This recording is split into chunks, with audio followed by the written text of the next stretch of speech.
A'udzu billahi minasyaitonir rajim. Bismillahirrahmanirrahim. Alhamdulillahirabbil alamin wassalatu wassalamu ala nabiyyina Muhammadin wa ala alihi wa ashabihi wa sallama tasliman katsira. Rabbi shrah li sadri wa yassir li amri wahlul 'uqdatam min lisani yafqahu qawli. Rabbana zidna ilman warzuqna fahman. Subhanaka la ilma lana illa ma 'allamtana innaka antal alimul hakim. Allahumma anfa'na bima 'allamtana warzuqna uluman tanfa'una fid dini wad dunya wal akhirah. Nawaitu ta'alluma wa ta'lima lillahi rabbil alamin. Kita sampai para hadirin yang dimuliakan Allah, ustazah, di bait nomor 8. Di bait nomor 8. Qala Syekhuna Nazim rahimahullah hafizahullahu ta'ala, wa ba'da dha fal birru dhu aqsami arba'atin tughni dhawil afhami. Wa ba'da dha, maka setelah kita membahas tentang muqaddimah, sekarang kita masuk di inti dari kitab ini. Wa ba'da dha, wa ba'da muqaddimah. Fal birru dhu aqsami. Birrul walidain itu memiliki bagian-bagian. Birrul walidain itu memiliki cabang-cabang. Berapa cabangnya? Fal birru dhu aqsami arba'atin tughni dzawil afhami. Birrul walidain itu memiliki 4 bagian. Ini maksudnya birrul walidain selama orang tua kita masih hidup. Adapun ketika orang tua sudah wafat, nanti musannif akan memberikan bab sendiri. Jadi birrul walidain ketika orang tua masih hidup, dzu aqsami memiliki bagian-bagian arba'atin, jumlahnya ada 4 bagian, tughni, insyaallah 4 bagian ini mencukupi dzawi, mereka-mereka yang memiliki al-afhami, pemahaman. Artinya ketika 4 bagian birrul walidain ini kita laksanakan, maka insya Allah kita mendapatkan predikat orang yang berbakti. Apa itu 4-nya para hadirin yang dimuliakan Allah? 4 bagian itu adalah birrul walidain dengan kalam. Yang kedua, birrul walidain dengan jawarih, dengan perbuatan, dengan anggota tubuh. Yang ketiga, birrul walidain dengan qalb, dengan hati. Yang keempat, birrul walidaini dengan mal, dengan harta. Yang keempat, birrul walidain dengan harta. Kemudian Syekh rahimahullah di bait nomor 9 memulai dengan definisi birrul walidain. Dan definisi yang guru kami tulis ini diambil dari definisi yang dituliskan oleh Al-Imam An-Nawawi rahimahullahu ta'ala. Fahaddul birri, definisi birrul walidain, tarku ukukin wahwama yu'dhihima wa kullu aqin ajrama. Definisi dari birrul walidain adalah tarkul ukuk. Definisi dari berbakti adalah tarkul ukuk, meninggalkan durhaka. Nah, jadi definisi berbakti meninggalkan durhaka. Lah durhaka itu apa? Durhaka itu adalah mayu'dhihima. Jadi ibarat Imam Nawawi seperti ini. Kullu fi'lin au qaulin yata'adza bihil walidan ta'adziyan laisa bihayyin. Kullu fi'lin au qaulin yata'adza bihima alwalidan ta'adziyan laisa bihayyin. Kullu fi'lin, setiap perbuatan, au qaulin, atau setiap ucapan, yata'adza, menjadi tersakiti, al-walidan, ayah atau ibu, ta'adziyan, yang mana rasa sakitnya laisa bihayyin, tidak mudah. Ta'adziyan laisa bihayyinin, rasa sakit yang tidak mudah. Rasa sakit yang tidak mudah ini ada 2 macam. Ta'adziyan kabiron, dan ta'adziyan di bawah kabir, tapi juga orang tua tersakiti. Kalau ta'adhiyannya ku kabiron, maka dosanya dosa besar min kabairi dzunub. Kalau tersakiti tapi tidak tersakiti banget, itu dosa juga. Tapi min shaghair, tapi itu dosa juga. Jadi al-uquq, durhaka itu definisinya adalah kullu fi'lin, setiap fi'al, au qaulin, atau setiap qaul, yata'adza, menjadi sakit, menjadi tersakiti, al-walidan, orang tua kita, ta'adhiyan, tersakitinya, laisa bihayyin, tersakitinya tidak sembarangan, tidak remeh. Kalau ta'adhiyannya itu sakitnya kabir, kabairu dzunub. Kalau sakitnya itu di bawah kabir tapi tetap menyakiti, itu shaghairu dzunub. Dan ini ibarat dari Imam Nawawi. Maka definisi berbakti itu apa? Meninggalkan perbuatan tersebut. Ya, makanya mahwal bir al birru tarkul uquq wa mahwal uquq al uququ huwa kullu qaulin au fi'lin yata'adza bihimal walidan ta'adziyan laisa bihayyinin. Nah, itu definisi dari durhaka, dan birrul walidain adalah meninggalkan durhaka. Kenapa kok fikih ini penting sekali? Ditekankan lagi di bait nomor 10, fa inna akbara dzunubin nati, pakai tak, ukuku abain wa ummahati. Jadi bahasa Arabnya Anas, yang lain itu anat. Maka ada qiraat yang bukan mutawatirah, qul a'udzu birabbin nat, malikin nat, ilahin nat. Ya, maka di dalam bahasa Arab itu ada anas itu pakai anat. Jadi anat itu bahasa Arabnya anas, sama seperti itu. Lah, kenapa kok penting banget ini pendefinisian ini, dan kenapa kok bahaya sekali durhaka itu? Karena min akbari dzunubin nati ukuku abain wa ummahati. Rasulullah itu sampai mengatakan kepada sahabatnya 3 kali, ala ukhbirukum bi akbaril kabair, ala ukhbirukum bi akbaril kabair, ala ukhbirukum bi akbaril kabair. Diulangi 3 kali. Mau nggak saya kasih tahu dosa terbesar? Mau nggak saya kasih tahu? Mau nggak? Itu sampai 3 kali. Kemudian Rasulullah mengatakan al isyraku billah wa uququl walidain. Al isyraku billah wa uququl walidain. Jadi penekanannya sampai 3 kali. Ala itu sudah penekanan. Apalagi ala itu 3 kali, itu sangat penekanan sekali. Fa inna akbara dzunubin nati uququ abain wa ummahati. Bait nomor 11, sebelum Syekh mulai menyebutkan satu-satu, bir bil qaul, bir bil fi'al, bir bil qalb, bir bil mal, memberikan mukaddimah tentang secara umum kedurhakaan yang tersebar di masyarakat, terutama masyarakat yang Syekh kami lihat sendiri, yaitu masyarakat Arab, dan tidak beda juga dengan masyarakat selain Arab. Wasya'a, telah tersebar kedurhakaan itu dalam bentuk yang macam-macam. Wasya'a bidzarbi wasazril a'yuni wasam'i wal bughdhi wa kubhil al-suni.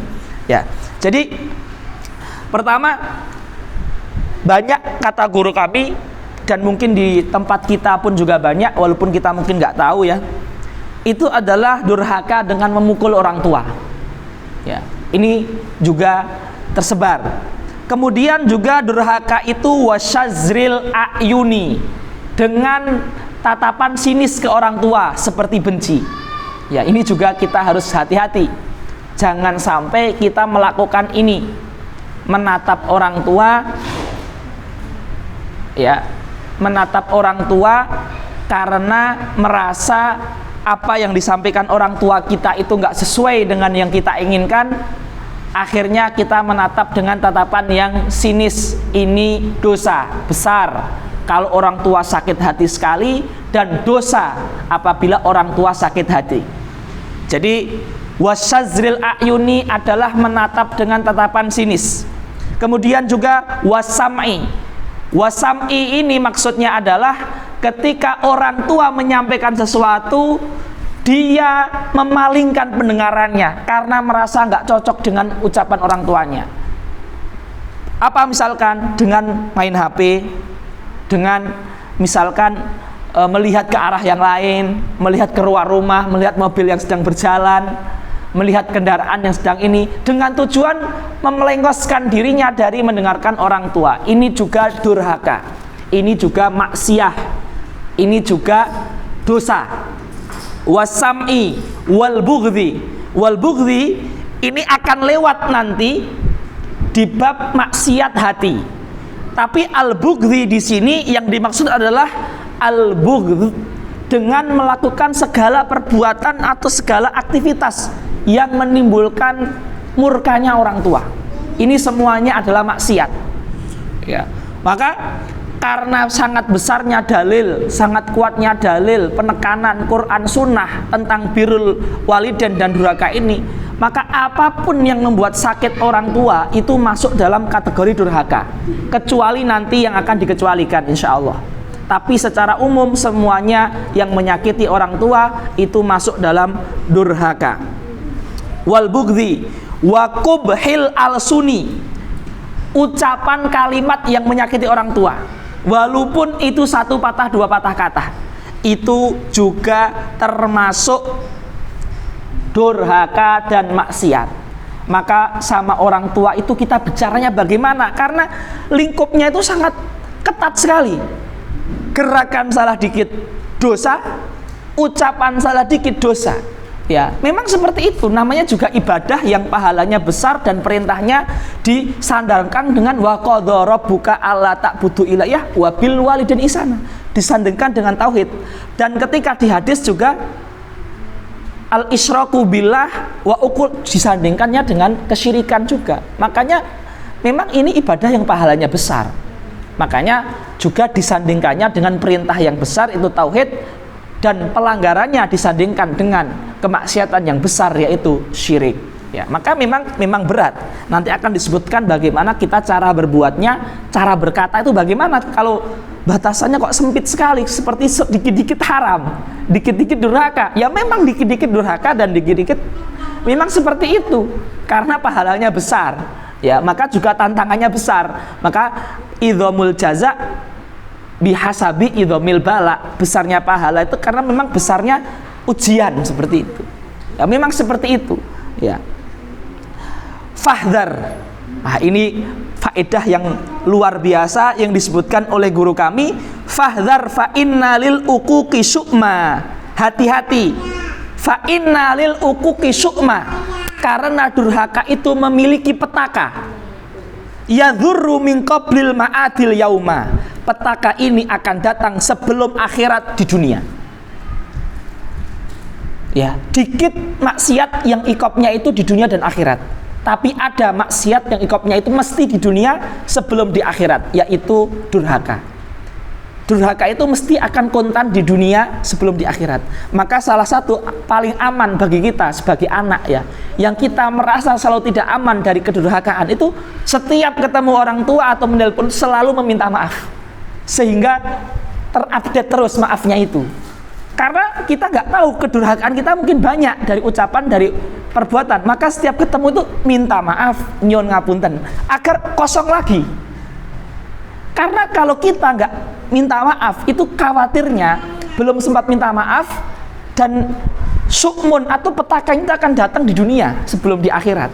Guru kami mengatakan, wamin suwaridalika, termasuk kejadian yang sering disebutkan ulama tentang petaka ini adalah la tamutu hatta tu'ak.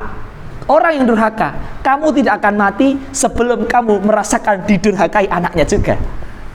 Ini salah satu syukmun yang disebutkan guru kami ketika mensyarah tulisannya ini. Wa min suwaridzalika la tamutu hatta tu'aqqa. Kamu yang durhaka tidak akan mati sampai merasakan didurhakai juga. Maka salah satu solusi yang paling bagus adalah kita selalu minta maaf ke orang tua kita. Setiap kesempatan kita minta. Ya, kalau bisa tuh setiap kali berbicara minta maaf. Nanti minta maaf lagi, karena kita memang godaan untuk ucapan yang menyakiti atau perbuatan yang menyakiti itu godaannya itu setiap detik itu berat sekali memang, karena memang pahalanya besar sekali. Maka yang paling paling aman adalah selalu minta maaf ya. Maka sungguh ini sekali ya, sungguh merugi sekali ke orang itu nggak pernah minta maaf ke orang tuanya gitu loh. Padahal orang tua masih hidup dan orang tua mesti memaafkan. Ya, seperti itu. Justru anak itu kadang kalau ngambek sama orang tua itu kayak susah memaafkan, padahal orang tua nggak butuh maafnya kita gitu loh. Kan? Tapi orang tua yang mesti memaafkan kita, kok justru kita kadang sulit minta maaf. Padahal kalau minta maaf mesti dimaafkan. Seringnya ya, kecuali memang kesalahan yang berat banget dan itu mungkin orang tua pun memaafkan. Ya, tapi justru zaman itu kebalik, kita yang ngambek dikit gara-gara hal yang remeh-temeh, mintanya orang tua itu minta maaf sama kita. Dan orang tua di akhirat nggak butuh maafnya kita. Orang tua minta maaf kita itu justru kebangetan sekali kita gitu loh. Ya, maka dari itu mulai sekarang ayo kita sering minta maaf ke orang tua. Ini insya Allah barokahnya besar banget. Ya, wahfahdhar fa inna lil uquqi su'mah yadhurru min qablil ma'adil yauma. Hati-hati karena durhaka itu memiliki petaka, yang mana petaka itu di dunia sebelum di akhirat. Dan salah satu bentuk petakanya adalah la tamutu hatta tu'ak. Kamu wahai orang yang durhaka, kamu tidak akan meninggal sampai kamu didurhakai oleh anakmu juga. Ini salah satu petaka, mungkin ada yang lain. Kemudian Syekh di bait 13 mengatakan fahjum. Guru kami ketika menulis fahjum, uhjum itu artinya serang. Kenapa kok saya memakai ujum? Karena ibadah birrul walidain itu jangan hanya imsi, jangan hanya jalan, jangan hanya lakukan, tapi harus ujum, lakukan dengan semangat. Fahjum alal birri tujazal khair. Lakukan birrul walidain, jangan hanya lakukan, tapi raih, kejar. Setiap ada kesempatan sedikit lakukan. Setiap ada fursah untuk bir itu cari-cari betul. Jadi betul-betul kayak kita mencari, mungkin kalau di Shopee itu 00 atau flash sale 99 88. Jadi bener-bener kayak kita mengejar diskon flash itu, kita mengejar. Kalau kita mengejar diskon di Shopee itu kan ujung kan, nggak tidur itu sampai jam berapa. Bener-bener udah kayak macan yang sedang memangsa ijang itu, ujung. Lah birrul walidain itu ujung. Jangan if'al, jangan imsi, jangan jalan, jangan lakukan, jangan, tapi ujum alal birri tujazal khair. Selalu mangsalah setiap kesempatan untuk bisa berbakti, tujazal khair, maka kamu akan dapat juga balasannya juga kontan. Birrul walidain itu balasannya juga kontan. Wa man yabarra walidayhi burra. Salah satu balasannya yang kontan itu apa? Orang yang birrul walidain di masa nantinya dia akan dibakti oleh anaknya juga. Jadi mungkin ini juga salah satu faedah ya. Kalau kita ingin anak kita baik, menyenangkan kita nyenangkan orang tua kita. Seperti itu ya. Jadi itu mendidik anak yang yang all in one atau two in one. Kita itu mendapat pahala bir, tapi tanpa sadar juga anak kita terdidik dengan amal baik kita tersebut gitu loh. Jadi kita melakukan satu tapi dapat dua. Ibadah baik ke orang tua tapi dapatnya dua. Anak juga baik sama kita. Jadi kita melakukan satu tapi dapat dua. Jadi fahjum. Jadi kata guru kami, fahjum alal birri tujazal khaira wa man yabarra walidayhi burra. Sebelum kita lanjutkan, kita baca dari pertama ya. Wa ba'da dza fal birru dzu aqsami arba'atin tughni dawil afhami fahadduhu tarku uquqin wa huwa ma yu'dhihi ma wa kullu aqin ajrama. Dan setiap kedurhakaan adalah kriminal. Ajrama itu kriminal, aqin kedurhakaan. Fa inna akbara dzunubin nati uququ abain wa ummahati wa sya'a bidzarbi wa sazril a'yuni wa sam'i wal bukdhi wa qubhil alsuni fahdhar fa inna lil uquqi syu'ma yadhurru min qablil ma'adil yauma fahjum alal birri tujazal khaira wa man yabarra walidayhi burra. Bait ke-14. Fal awwalul birru biqaulin layyini kaqauli abdin mudhnibin mubayyini. Kita masuk dengan bir yang pertama, yaitu bir dengan qaul. Imam Qurtubi dalam tafsirnya ketika menafsirkan firman Allah Ta'ala, wa kullahuma qaulan karimah, dan katakanlah kepada orang tua perkataan yang mulia. Apa tafsirnya Imam Qurtubi? Kaqaulil abdil mudnibiz zalili baina yadai sayyidihil fadhil ghalizi. Lah itu, bagaimana cara kita berbicara ke orang tua? Kaqaulil abdil mudnibiz zalil, seperti budak yang hina, sudah hina itu salah. Baina yadai, di depan Sayyid Al-Fazi Al-Ghalizi, di depan tuannya yang galak dan kasar. Budak, sudah budak, salah lagi. Sedang ngomong kesalahannya, mau minta maaf di depan tuannya yang galak dan kasar. Bagaimana itu ngomongnya budak? Pelan-pelan, penuh ketakutan, penuh rasa salah, penuh sangat memilih kata. Takut salah dikit langsung dipecat, salah dikit dibuang, salah dikit dijual ke tuan lain yang ganas. Jadi serba memilih kata, serba takut. Lah, bagaimana cara kita berbicara kepada orang tua biar nggak takut salah dan nggak takut? Ya seperti tadi kata Imam Qurtubi, kaqaulil abdil mudhnibiz zalili baina yadai sayyidihil fadhil ghalizi. Maka berarti biar nggak durhaka itu susah banget. Makanya kita ngomongnya harus seperti itu. Tapi itu apa namanya? Itu ibadah gitu loh. Itu ketaatan, dan itu adalah salah satu ibadah terbesar setelah tauhid. Salah satu ibadah terbesar setelah tauhid. Maka wa kullahuma qaulan karima bi qaulin layyini ka qauli abdin mudhnibin wayini. Dan perkataan guru kami ini diintisarikan dari tafsir Al-Qurtubi. Jadi guru kami ini ketika menyusun 30 bait ini, saya kira juga tidak mudah, karena dia harus menyusun yang terpenting, dan yang terpenting itu harus ada landasannya dari qaul ulama yang terselip di buku-buku besar gitu loh.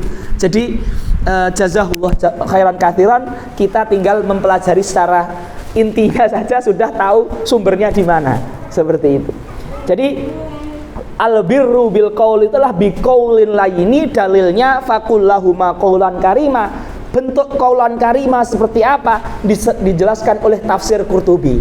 Dan tafsir Qurtubi itu tidak dari pendapat Imam Qurtubi, tapi menukil dari imam salaf namanya Imam Sa'id Ibnul Musayyib. Ya, ka qauli abdin mudhnibin mubayyini. Yakni ibarat aslinya ka qaulil abdil mudhnibiz zalili baina yadai sayyidihil fadhi al-ghalizi.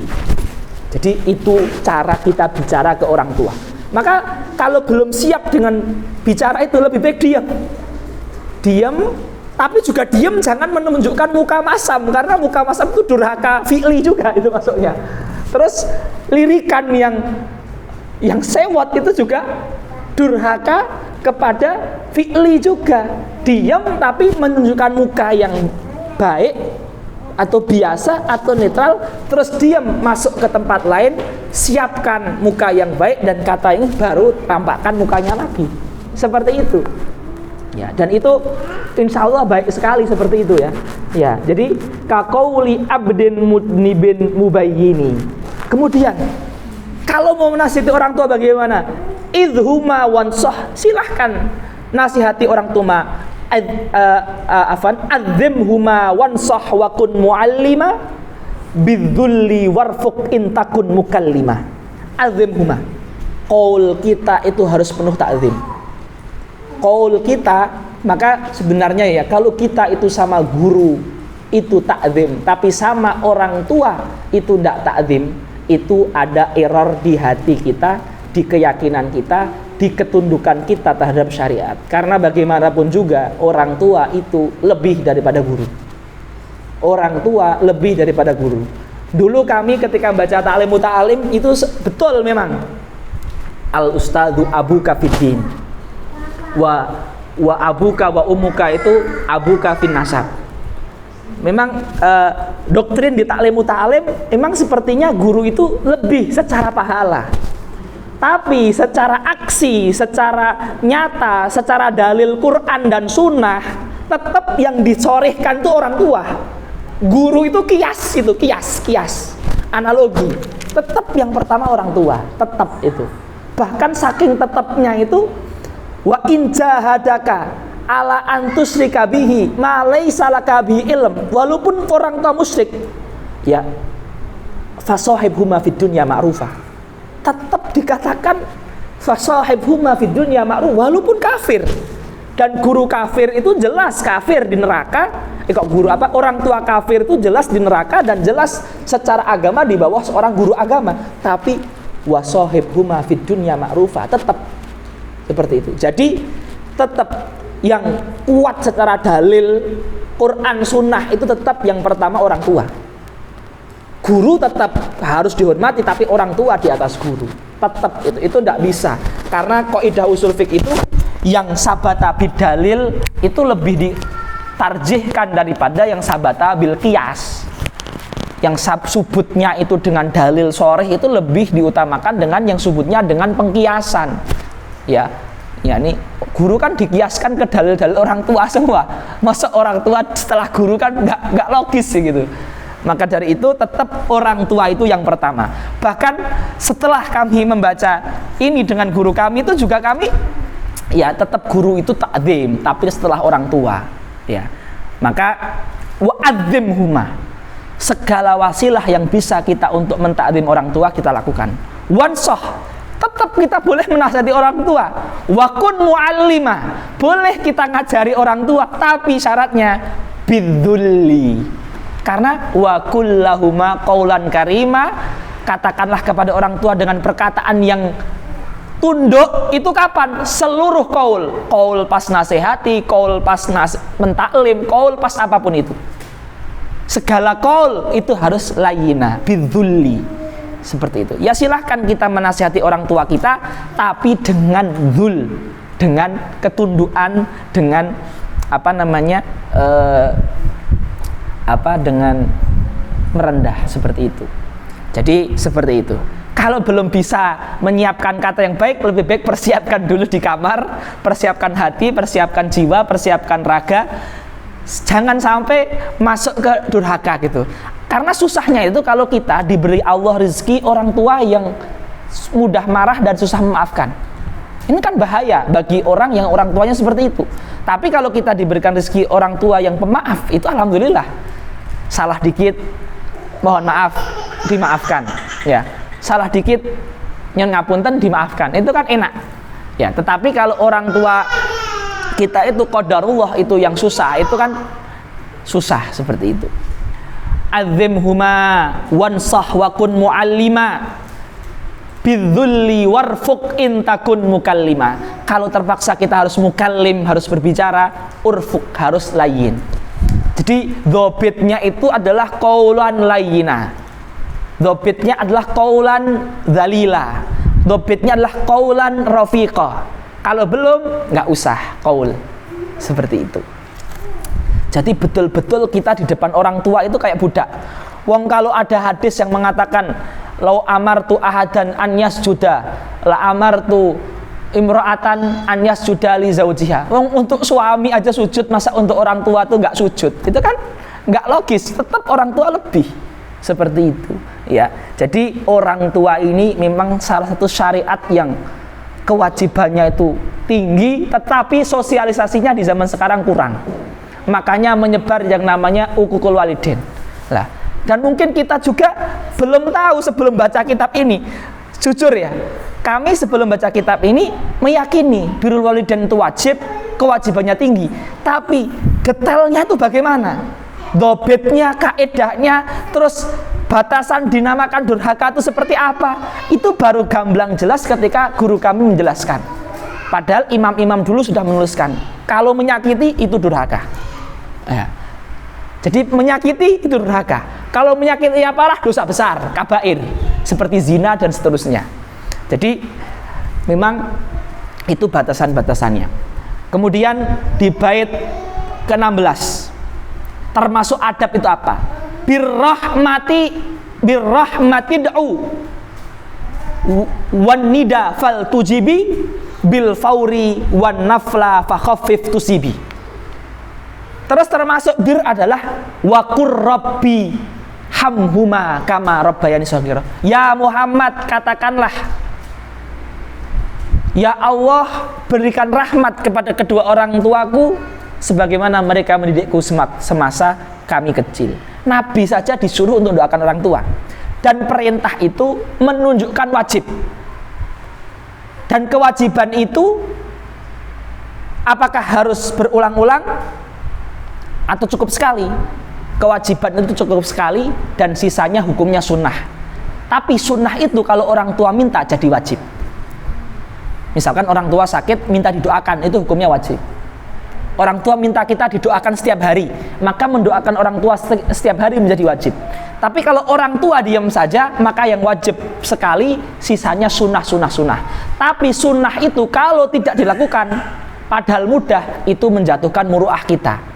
Dan muruah itu kalau jatuh bisa tidak diterima persaksian kita, walaupun tidak fasik, tapi persaksian tidak diterima. Karena meninggalkan sunnah yang mudah atau sunnah yang hukumnya sunnah muakkad, itu menunjukkan bahwasanya agama dia itu rendah. Dan agama rendah itu tidak diterima persaksiannya, seperti orang yang tidak witir selama 1 bulan. Walaupun witir itu sunnah, tapi tidak witir selama 1 bulan, itu menunjukkan yadullu ala riqqatiddin, menunjukkan lemahnya agama, dan itu tidak diterima persaksiannya. Termasuk birrul walidain adalah birrahmati ud'u, mendoakan orang tua. Rabbighfirli wali walidayya warhamhuma. Mendoakan orang tua itu termasuk birrul walidain. Kalau tidak mendoakan orang tua sama sekali, dan saya yakin nggak ada, ya karena sejak kecil sudah dilatih, ya kan, itu jelas dosa.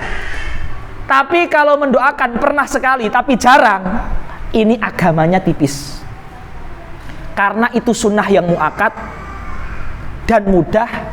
Kalau nggak dilakukan, itu yadullu ala riqqatiddin. Itu agama tipis, itu orang yang nggak soleh, itu orang nggak takwa. Orang itu mesti banyak maksiat. Mendoakan orang tua yang semuakkad itu kok jarang, itu pasti orang itu banyak maksiat.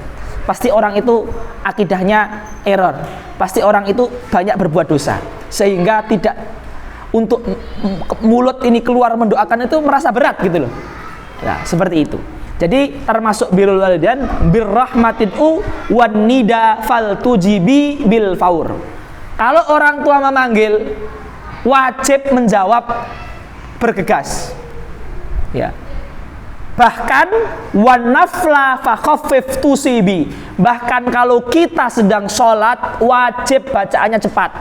Pas sholat sunnah, ya, pas sholat sunnah, kemudian dipanggil, nak, jangan terus membaca surat Al-Isra. Dan lebih prihatinnya lagi, di surat Al-Isra itu ada ayat wa qadha rabbuka alla ta'budu illa iyyah, seperti itu ya. Jadi ketika dipanggil orang tua, misalkan sebelumnya baru baca Fatihah, nggak boleh baca surat, baca Fatihah aja, nggak boleh baca surat. Karena baca surat itu sunnah. Sholat sunnahnya itu sunnah juga. Jadi baca surat di sholat sunnah itu sunnah ibnu sunnah, anaknya sunnah itu. Lah, sementara panggilan orang tua itu wajib. Maka ketika kita sholat dan orang tua memanggil dan kita baru baca Fatihah, maka cukup Fatihah saja. Kemudian rukuk nggak usah doa, i'tidal nggak usah doa, sujud nggak usah doa, di antara nggak usah doa, sujud nggak usah doa, pas tahiyat akhir cukup yang rukun saja, tasyahud dan sholawat. Nggak usah Allahumma inni a'udzubika min adzabi jahannam, nggak usah. Ya, cukup yang rukun-rukun saja. Khaffif, ringankan.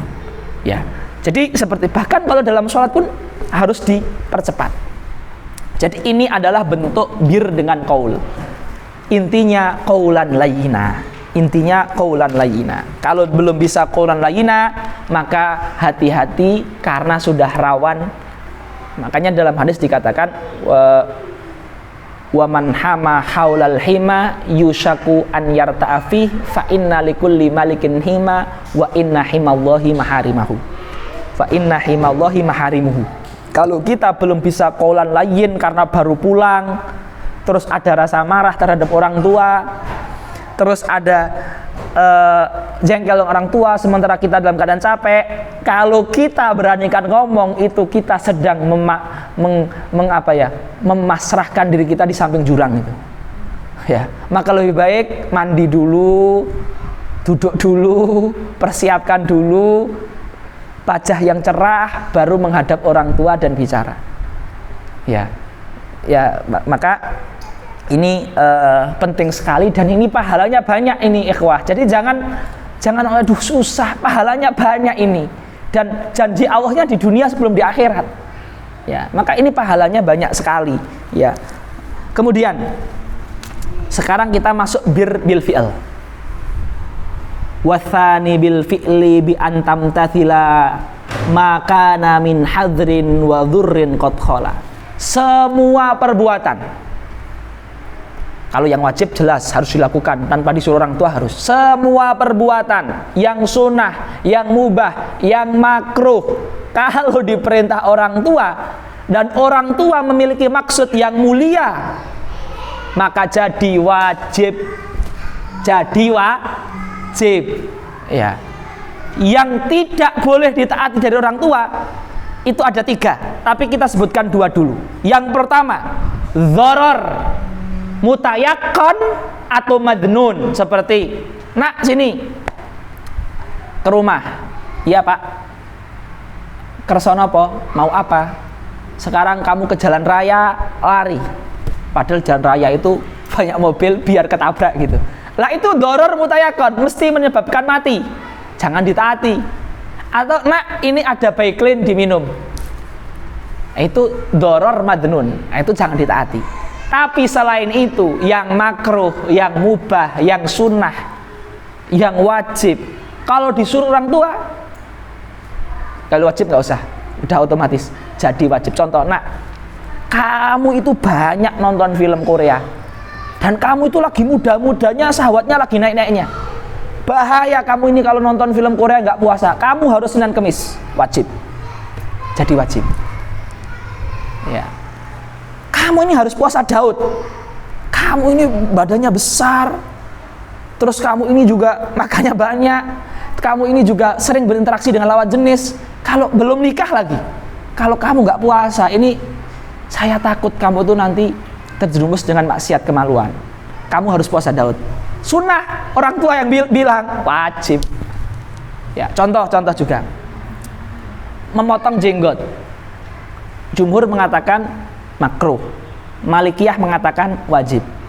Tapi ini misalkan di Indonesia yang mayoritas Syafi'iyah, di mana orang tua dan anak sama-sama Syafi'i. Nak, kamu tuh lulusan luar negeri, jenggotnya itu ditipiskan lah. Takutnya nanti bapakmu itu dianggap teroris atau radikal, misalkan. Artinya orang tua menyuruh hal yang makruh, tapi punya tujuan, bukan sekedar benci. Nak, jangan jenggotan, jijik bapak. Nah ini kan beda. Ini kan dia nggak punya tujuan, sekedar benci. Lah itu dinasihati, tapi lagi-lagi nasihatnya bidzulli warifqi walini qaulan karima. Kalau belum bisa, jangan. Ya. Jadi contoh tadi, menyuruh yang makruh atau yang mubah atau yang sunnah dan memiliki tujuan yang mulia. Nanti bapakmu itu dituduh macam-macam sama tetangga, maka menipiskan jenggot menjadi wajib. Seperti itu, menjadi wajib. Karena sebelumnya itu makruh kan, jadi wajib. Ya, seperti itu. Jadi selama dia bukan haram dan selama dia bukan dharar yakin atau dzon ghalib, prasangka kuat, maka makruh mubah menjadi wajib. Contoh, nak, jangan pakai jubah. Di sini tuh orang pakai jubah itu kayak gini, bukan jubah. Dulu ada kisah gini, pas pertama-tama kami pulang dari Sudan, itu saya itu dulu tuh jujur di hidup itu nggak pernah tahu celana sepertiga itu nggak pernah tahu. 3/4 kok sepertiga. Ya, celana 3/4 tuh di hidup saya tuh nggak pernah tahu saya. 3/4 yang celana yang kalau di kita lumrah ya, bukan cingkrang, 3/4 kolor. Jadi dia kayak training gitu loh. Bukan celana tapi lebih kepada training ya. Ya, sirwal, yang mana atasnya karet, kemudian 3/4, ya. Itu apa namanya? Saya nggak tahu. Saya tahu itu di Sudan aja, karena banyak temen orang Darussahadah gitu kan. Ya, tapi maksud saya itu celana tuh bagus gitu loh, simple, enak dipakai gitu kan. Tapi ketika kami baru pulang itu pernah gini. Kemarin itu ada pas walimah, orang walimah pakai celana 3/4. Satu desa itu pada ngomong, itu walimah pakai celana olahraga. Kan orang desa itu nggak tahu kalau itu tuh celana, itu juga celana yang keadaan resmi juga, tapi orang desa, namanya juga orang desa, nggak tahu itu celana olahraga. Nah, seandainya orang tua kita mengatakan ke kita, jangan pakai celana itu, pakai celana yang nggak karet, 3/4 nggak apa-apa, tapi yang nggak karet. Karena yang karet itu karena celana olahraga. Kayak kita itu mau ngarit, kayak kita itu mau futsal. Jadi dilihat orang nggak layak. Kalau orang tua bilang gitu, suruh ganti, wajib. Ya wajib, hukumnya wajib, seperti itu. Jadi sesuatu yang mubah, sesuatu yang makruh, sesuatu yang sunnah, kalau orang tua suruh jadi wajib. Kayak misalkan orang tua bilang gini, nak, kamu itu harus belajar setiap ba'da isya. Karena apa? Karena kamu itu hidupnya nggak ada belajar. Kalau ba'da isya nggak belajar, itu kamu dapat ilmu, dapat hidayah dari mana? Hidayah itu dari Allah, tapi Allah menyuruh kita ikhtiar. Lah kamu pada subuh nggak belajar, dari subuh sampai zuhur kerja, dari zuhur sampai asar tidur, asar sampai maghrib olahraga, setelah maghrib makan. Kalau setelah isya nggak belajar, ikhtiar dapat hidayah itu dari mana? Kamu harus belajar setelah maghrib, setelah isya. Lah, kalau itu belajar itu sunnah. Tapi kalau orang tua mengatakan jadi wajib, wajib. Maka itu. Maka dikatakan di sini wasani bil fi'li bi antam tathila makana min hadrin wa dhurrin qad khala. Harus menaati setiap suruhan orang tua kecuali yang hadrin mengandung keharaman, wa dhurrin mengandung kebahayaan. Ya, seperti itu. Walam yukhalif adaban kama jara fi qissatis siddiqi ma khairil wara. Maksudnya apa? Jadi gini, ada kaidah al adab muqaddam alal imtithal. Adab itu dikedepankan daripada taat. Contoh, dan ini dalilnya ada. Contoh gini, dalil tahiyat itu Allahumma sholli ala Muhammad wa ala ali Muhammad. Itu dalil, itu perintahnya. Tetapi kita mengatakan Allahumma sholli ala Muhammad itu nggak tega. Nabi Muhammad loh, kita cuma mengatakan Muhammad. Makanya Allahumma sholli ala Sayyidina Muhammad. Orang yang mensunahkan ketika tahiyat mengatakan Sayyidina, itu karena mengedepankan adab daripada taat. Dalilnya apa? Dalilnya ketika Nabi sibuk mendamaikan antara dua suku, akhirnya Nabi terlambat ngimami sholat. Di Sahih Bukhari atau di Sahih Muslim, Nabi terlambat ngimami sholat. Akhirnya yang imam Abu Bakar. Ketika Abu Bakar ngimami sholat, Nabi datang, dan Abu Bakar tahu kalau Nabi datang. Akhirnya Abu Bakar mundur. Ketika Abu Bakar mundur, Nabi bilang, usbut, imam saja kamu. Imam saja itu perintah loh. Tapi Abu Bakar milih mundur, itu adab. Nabi bilang usbut, tetap imam, disuruh sama Nabi. Abu Bakar tetap mundur. Akhirnya Abu Bakar mundur dan Nabi meneruskan sholat. Akhirnya setelah sholat selesai, Abu Bakar diinterogasi, wahai Abu Bakar, kenapa kamu mundur? Imtithal, taat itu tetap Nabi yang nyuruh loh, dan langsung depan Nabi. Tapi Abu Bakar tidak menaati perintah. Untuk adab kepada Rasul, milih belakang. Apa jawaban Abu Bakar? Maka li ibni Abi Kuf'ah fata an yataqaddam baina yaday Rasulillah. Tidak pantas seorang ibnu Abi Kuhafah, seorang Abu Bakar itu maju padahal Rasul di situ. Perintahnya imam, tapi dia langgar karena menyelisih adab. Maka orang yang mengatakan Sayyidina itu dia tidak melakukan yang ada di hadis untuk adab. Karena al-adabu muqaddamu al-imtithal. Sama. Kalau orang tua mengatakan, nak, kamu duduk di depan nggak apa-apa, bapak di belakang saja, itu boleh dilanggar. Karena al-adab muqaddamun alal imtithal. Nak, kamu makan dulu, bapak nanti aja, boleh dilanggar. Karena itu al-adab muqaddam alal imtithal.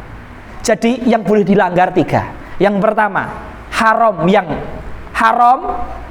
Yang kedua, doror yang pasti. Yang ketiga, apabila itu adab. Karena al-adab muqaddam al-imtithal. Nak, nggak apa-apa kamu habiskan ini. Terus kita nggak ngabisin, kan kita melanggar itu. Orang tua mengatakan melanggar, orang tua mengatakan habiskan, kita nggak ngabiskan. Itu kan melanggar, tapi kan adab. Tapi ini nggak apa-apa. Jadi yang boleh dilanggar 3. Yang mana al-adab muqaddam al-imtithal, sama yang haram, sama yang doror mutayakun tadi. Nah, itu dalilnya adalah kisah Nabi dengan Sayyidina Abu Bakar As-Siddiq radhiyallahu anhuma. Walam yukhalif adaban kama jara fi qissatis siddiqi fi qissatis siddiqi ma khairil wara. Khairil wara yaitu Nabi Muhammad. As-Siddiq Sayyidina Abu Bakar. Ini yang 19 itu yang tadi kami sebutkan. Yang 19 ini penjelasan dari 17-18. Bidha, dengan ini Ghoda menjadi, Ghoda yakdu soro yasiru menjadi, Ghodal mubahu bil mandubi ma'di karohatin dhawi wujubi. Dengan ini maka kita pahami bahwasanya mubah, mandub, dikarohah, makroh, dhawi wujubi, Ghoda dhawi wujubi, menjadi wajib. Ya. Jadi yang boleh kita langgar adalah yang doror, yang haram, sama yang al-adab muqaddam al-imtithal. Maka selain ini, yaitu yang mubah, yang makruh dan yang sunnah, menjadi wajib. Menjadi wajib. Bait yang terakhir, bait yang ke-20. Kadat stinabul masyi min amamihim wal jilsatin tuqillu min i'dhamihim. Termasuk bentuk adab berupa fi'li adalah tidak jalan di depan orang tua, wajil satin tuqillu min idhamihim, dan tidak duduk yang mana duduk tersebut menunjukkan orang tua rendah. Kaidahnya, setiap perbuatan yang menunjukkan anak lebih tinggi dari orang tua, maka perbuatan itu kedurhakaan, kecuali orang tua mengizinkan. Dan itu pun kalau orang tua mengizinkan, boleh kita langgar karena al-adab muqaddamul al-imtithal. Contoh gini, siang hari kita jalan depan ayah kita, itu su'ul adab. Kenapa? Karena kita di depan ayah kita, seakan-akan kita lebih mulia dari ayah kita. Kecuali di tempat yang rame, terus kita seakan-akan menjaga orang tua. Tapi kalau di malam hari kita jalan di depan orang tua, itu tidak menunjukkan su'ul adab, karena di malam hari kita seakan-akan menjaga orang tua kita. Intinya, kaidahnya, setiap posisi menunjukkan orang tua rendah, nggak sopan, maka itu durhaka. Durhaka fi'li. Contoh ya, orang tua lagi tidur, kaki kita selonjor di arah kepala. Ini dilihat jelas menunjukkan orang tua rendah. Ini durhaka, dosa. Ya. Kenapa kita hukumi dosa? Kita nggak tahu hati orang tua kita. Bisa jadi orang tua kita merasa risih tapi mengempat karena orang tua itu takut nyakiti anak. Tabiat orang tua itu takut menyinggung anak. Tapi anak itu kadang yang nggak paham-paham. Ya, mungkin kita akan merasakan ketika kita jadi orang tua. Tapi itu yang jelas, ya, yang itu yang pasti itu. Bahwasanya orang tua itu biasanya untuk menyinggung anak berpikir 1000 kali. Tapi anak itu untuk berbicara ke orang tua tanpa berpikir sama sekali. Ya. Maka ketika kita menyelodorkan kaki ke orang tua, langsung itu maksiat. Jangan kita lakukan itu. Lu kan orang tua bisa jadi ridho. Lu bisa jadi dia nggak ridho tapi diempet. Kecuali orang tua bilang nggak apa-apa dengan kalam sorry. Lah itu sudah berarti makfu anu. Tapi orang tua diem, kita anggap itu tidak boleh. Seperti itu. Ya. Jadi kullu fi'lin menunjukkan orang tua rendah, maka itu adalah kedurhakaan berupa fi'li. Bisa kabair, bisa sogoir, tergantung tingkat sakit hati yang ada di hati orang tua, dan kita nggak tahu, maka kita menghukumi dengan dohir. dengan perbuatan. Oh, ini perbuatan di masyarakat ini nggak layak, haram.